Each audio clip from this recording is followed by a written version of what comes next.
Bom, vamos lá. A gente costuma pensar na entrevista como um formato simples, né? Perguntas de um lado, respostas do outro. Mas a verdade é que ela é muito, mas muito mais do que isso. É uma ferramenta super poderosa que pode revelar visões de mundo inteiras, sabe? Que pode desafiar o que a gente acredita e ajudar a entender a complexidade do tempo em que a gente vive. E isso nos leva a uma pergunta central que vai guiar nossa conversa aqui.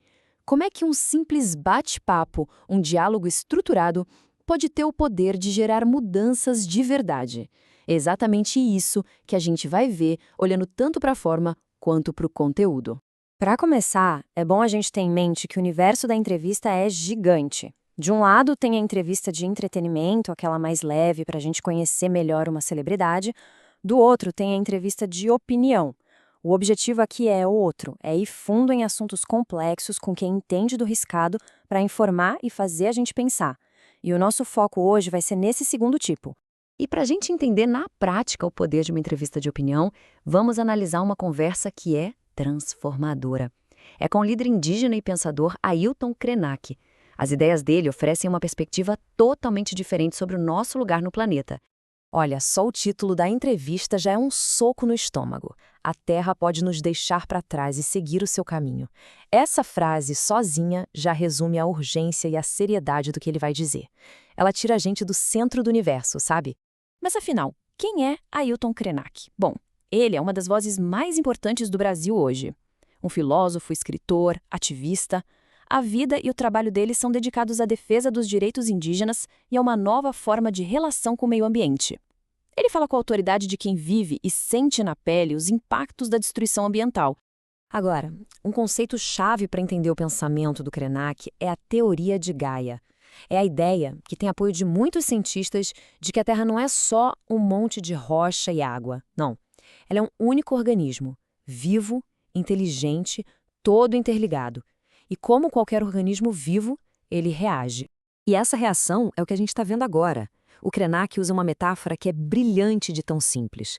Estamos experienciando a febre do planeta. Pensa bem, a febre não é a doença em si, né? Ela é um sintoma, é um alerta de que tem alguma coisa muito errada no corpo. E aí vem a pergunta, qual é a causa dessa febre? O Krenak é bem direto. Somos nós. A humanidade, com suas ações sem pensar nas consequências, é o que está causando desequilíbrio nesse grande organismo da Terra, ameaçando todas as outras formas de vida. Mas como é que a gente chegou nesse ponto? Ele argumenta que, com o tempo, a gente se descolou da natureza. A gente parou de se ver como parte do todo e começou a se enxergar como algo separado, superior, achando que podia dominar o resto. Essa separação, para ele, é a raiz de toda a crise. O Krenak também analisa como a gente reage às crises, como foi com a pandemia. E ele percebe que a mentalidade que domina é a de guerra, uma guerra contra o vírus. Essa escolha de palavras, segundo ele, diz muito sobre a nossa visão de mundo. Pois é, ao declarar guerra, a nossa reação foi só tentar controlar e eliminar. A gente perdeu a chance de tentar entender, de aprender com aquele micro-organismo que parou o mundo.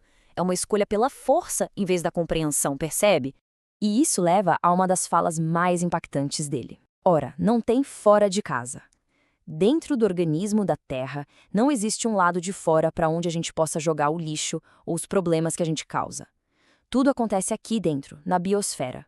Cada ação nossa tem uma consequência interna. A força das ideias do Krenak chega até nós por causa da estrutura da entrevista, a forma dá poder ao conteúdo. Então agora vamos dar uma olhada em como essa estrutura funciona, usando a própria conversa com ele como nosso guia. Essencialmente, uma entrevista publicada se organiza em 3 partes, bem simples. A manchete é aquela frase de impacto que a gente viu: a Terra pode nos deixar para trás. A apresentação é onde a gente descobre quem é Ailton Krenak e por que ele tem autoridade para falar sobre isso. E as perguntas e respostas, bom, esse é o coração, o motor que extrai e organiza todo esse pensamento complexo. E dentro desse formato, existem vários objetivos. A conversa com Krenak é um exemplo clássico da entrevista de opinião, que vai fundo no que um especialista pensa.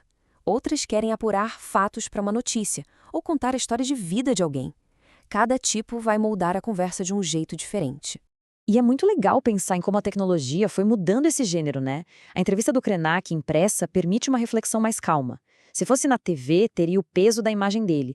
Por e-mail, talvez perdesse a fluidez. A tecnologia não muda só o formato, ela muda a própria textura da conversa e o jeito que a mensagem chega pra gente.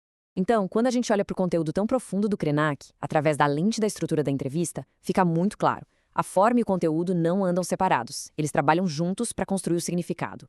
E no centro de tudo isso está a arte de perguntar.